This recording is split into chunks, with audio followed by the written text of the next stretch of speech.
Bienvenidos, soy el Dr. Francisco Ariel Navarrete Acosta, soy médico internista y endocrinólogo y el día de hoy vamos a hablar sobre las guías de tratamiento de prediabetes y diabetes.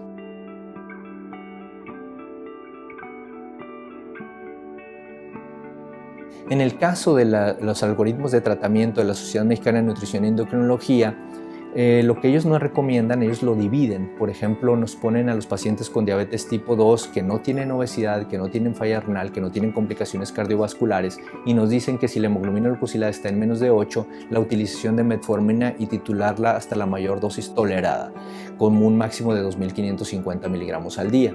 Si no llegamos al objetivo, entonces nos recomiendan hacer una combinación con un inhibidor de la ADPP4 o un inhibidor de SGLT2, incluso una sulfonilurea o una glitazona.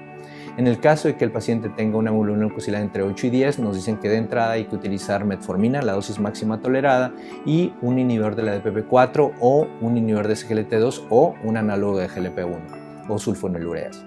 En el caso de que la hemoglobina glucosilada esté por arriba de 10, ellos nos recomiendan la utilización de metformina más sulfonilurea, confiando en que es un paciente que no tiene obesidad, que no tiene una buena sensibilidad a la insulina, no tiene tanta resistencia a la insulina y confían en que la sulfonilurea y la metformina pudieran llegar a hacer que disminuyera de manera importante la hemoglobina glucosilada. Y en caso de que tengamos otra opción, tenemos la opción de metformina con insulina basal iniciada a una dosis de 0.1 o 0.2 unidades por kilo.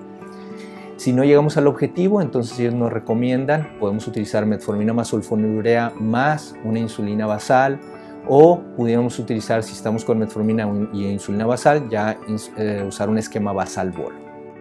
En el caso de pacientes que tienen obesidad y diabetes tipo 2 y que no tienen enfermedad cardiovascular o enfermedad renal, nos recomiendan que si la hemoglobina glucosilada está en menos de 8, entonces iniciar con metformina. Si no llegamos al objetivo, podemos hacer combinaciones con inhibidor de SGLT2, inhibidor de la ADP4, análogo de GLP-1 o sulfonilurea. Si tenemos una hemoglobina glucosilada entre 8 y 10, nos recomiendan una terapia dual con metformina y ya sea un inhibidor de SGLT2, un análogo de GLP-1, un inhibidor de la ADPP4 o una sulfonilurea. Si la hemoglobina glucosilada está por arriba de 10, nos recomiendan una terapia triple, ya sea con metformina, sulfonilurea más, ya sea análogo de GLP-1, inhibidor de la SGLT2 o inhibidor de la ADPP4. Y si no llegamos al objetivo, ellos nos recomiendan incluso una terapia cuádruple con 4 medicamentos, medicamentos orales para el control de la glucosa. Y si no llegamos al objetivo, entonces la utilización de una insulina basal, y si no llegamos al objetivo, el esquema basal-bolo. En caso de que el paciente tenga enfermedad renal crónica, ellos nos recomiendan que si la tasa de filtración glomerular está por arriba de 30, utilizar metformina en combinación con un inhibidor de SGLT2 o un análogo de GLP-1 o un inhibidor de la ADPP4.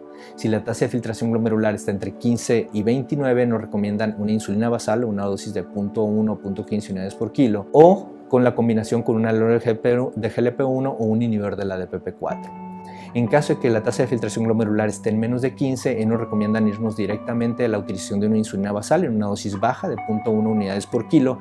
¿Esto por qué? Hay que recordar que cuando los riñones no funcionan, los riñones depuran la insulina y como hay una baja tasa de filtración glomerular, entonces no se depura la insulina de manera correcta y la insulina se puede acumular. Por eso siempre hay que empezar con dosis muy bajas e ir haciendo ajustes. Generalmente estos pacientes requieren una menor dosis de insulina. Y también se pueden utilizar los inhibidores de la ADPP4, como vamos a ver más adelante. Hay algunos inhibidores de la ADPP4 que no necesitan ni siquiera un ajuste de dosis en fallas renales importantes. Y en el caso de que sean pacientes con hemoglobinas glucosiladas mayores a 10, ellos recomiendan de entrada, incluso si la tasa de filtración glomerular está por arriba de 30, la utilización de metformina ajustada a la filtración glomerular, la insulina basal, y también se puede usar en combinación con inhibidor de SGLT2, un análogo de GLP-1 o un inhibidor de la ADPP4. Si no llegamos al objetivo, ir haciendo ajustes en la dosis de insulina basal, y si no llegamos al objetivo, entonces un esquema basal-bolo. En cuanto a los medicamentos, los ajustes que se tienen que hacer cuando hay una falla renal importante, hablando de metformina específicamente, si tenemos una tasa de filtración glomerular mayor a 60, se puede utilizar la dosis completa, que es hasta 2.550 miligramos al día. Si tenemos una tasa de filtración glomerular entre 59 y 45, entonces nos recomiendan un máximo de 2.000 miligramos al día. Si es una tasa de filtración glomerular entre 44 y 30, nos recomiendan un máximo de 1.000 miligramos al día, y si es menos de 30 es mejor no utilizar metformina. En el caso de las sulfonilureas, ellos recomiendan mucho la glimepirida y la glicazida como los sulfonilureas con menor riesgo de hipoglucemia, y nos recomiendan no utilizarlas cuando la tasa de filtración glomerular está por abajo de 59.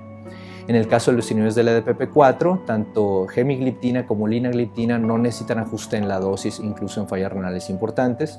Y en el caso de los inhibidores de SGLT2, en el caso específico de canaglifosina, nos recomiendan que si la tasa de filtración glomerular está por arriba de 59, se puede utilizar la dosis completa de 300 miligramos, pero si tenemos una tasa de filtración glomerular entre 30 y 44, nos recomiendan únicamente usar 100 miligramos y menos de 30, mejor no utilizar ninguno de los inhibidores de SGLT2.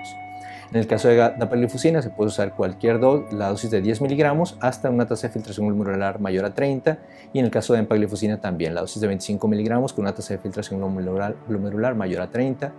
En el caso de los análogos de GLP-1 se pueden utilizar hasta una tasa de filtración glomerular arriba de 15.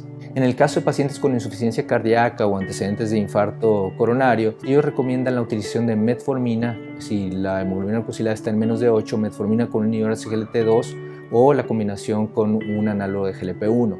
Si está entre 8 y 10, podemos utilizar metformina, ya sea con un inhibidor de SGLT2 o un análogo de GLP-1 o un inhibidor de la DPP-4.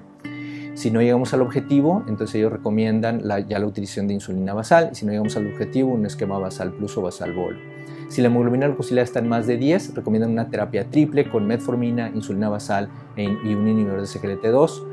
O se puede utilizar también los inhibidores de la DPP-4 o los análogos de GLP-1, y si no llegamos al objetivo, entonces ya recomiendan la utilización de una insulina basal o una insulina basal plus o basal bol.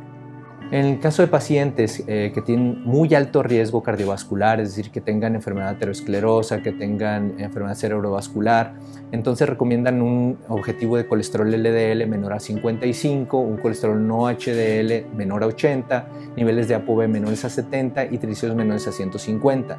Si es únicamente de alto riesgo, es decir, pacientes con enfermedad renal crónica en etapa 3 o 4, o pacientes con enfermedad vascular coronaria reciente o enfermedad vascular periférica, recomiendan un colesterol LDL menor a 70, un colesterol no HDL menor a 100, un nivel de ApoB menor a 80 y triglicéridos menores a 150. Y recomiendan mucho las estatinas de alta potencia como la atorvastatina y la rosuvastatina. En el caso de pacientes adultos mayores de 65 años, ellos recomiendan que si la hemoglobina glucosilada está en menos de 8, también usar metformina en combinación con inhibidor de la DPP-4, inhibidor de SGLT2 o análogo de GLP-1. Si vamos a utilizar una sulfonilurea por cuestión de costo, siempre tratar de utilizarlas de nueva generación como glimepirida o gliclazida o glipizida. Y se puede utilizar la pioglitazona siempre y cuando tratemos de evitar osteoporosis o insuficiencia cardíaca. En caso de que la hemoglobina glucosilada esté entre 8 y 10, recomiendan metformina más un inhibidor del LP4 o inhibidor de SGLT2 o análogo de GLP-1, y si no llegamos al objetivo, utilizar la insulina basal. En el caso de hemoglobinas glucosiladas mayores a 10, entonces utilizar una combinación de metformina con insulina basal o una terapia triple con metformina, insulina basal y un análogo de GLP-1 o inhibidor de SGLT2 o análogo de GLP-1. Si no llegamos al objetivo, podemos ya iniciar con un esquema basal plus o basal bol. Los objetivos en estos pacientes adultos mayores es que si el paciente tiene una o dos enfermedades crónicas además de la diabetes y no necesita ayuda en la vida diaria, se puede utilizar un objetivo de hemoglobina glucosilada menor a 7.5. Si el paciente tiene más de dos enfermedades crónicas aparte de la diabetes, tiene deterioro cognitivo moderado o demencia leve y necesita ayuda en la vida diaria, ellos recomiendan una hemoglobina glucosilada objetivo menor a 8%. Y si el paciente tiene una enfermedad terminal, tiene demencia moderada o tiene dependencia por completo en la vida diaria, entonces recomiendan un objetivo de hemoglobina glucosilada menor a 8.5%. Y en pacientes que tengamos muy alto riesgo de hipoglucemia, pues ellos recomiendan, ya sea que si vamos a usar monoterapia, utilicemos la metformina como la primera parte del tratamiento, y si no llegamos al objetivo, tenemos la opción de utilizar inhibidores de la DPP-4, inhibidores de GLT2 o análogos de GLP-1. En cuanto a lo más reciente, en cuanto a las guías de tratamiento, lo que más ha cambiado es el poder nosotros escoger el tratamiento en base al paciente. Es decir, que si el paciente tiene enfermedad cardiovascular, aterosclerosa, es importante tomar en cuenta medicamentos como inhibidores de SGLT2 que han demostrado la reducción del riesgo cardiovascular, la utilización de análogos de GLP-1 acción prolongada, que son los que más han disminuido el riesgo cardiovascular. En caso de que sean pacientes con insuficiencia cardíaca, pacientes con falla renal, tomar en cuenta los inhibidores de SGLT2 como parte importante del tratamiento. En caso de que estemos hablando del costo de los medicamentos, ya hay medicamentos que tienen bajo costo, como sulfonilureas, como glitazonas genéricas, la metformina obviamente es de bajo costo. y las insulinas basales, que también son de bajo costo. Si tenemos pacientes que tienen alto riesgo de hipoglucemia, pues tratas de escoger medicamentos que tengan bajo riesgo de generar hipoglucemia en el paciente, como los inhibidores de la DPP-4, inhibidores de SGLT2, la metformina, las glitazonas. Y si el paciente tiene sobrepeso o obesidad, pues la utilización de metformina como parte del tratamiento, inhibidores de SGLT2 y análogos de GLP-1.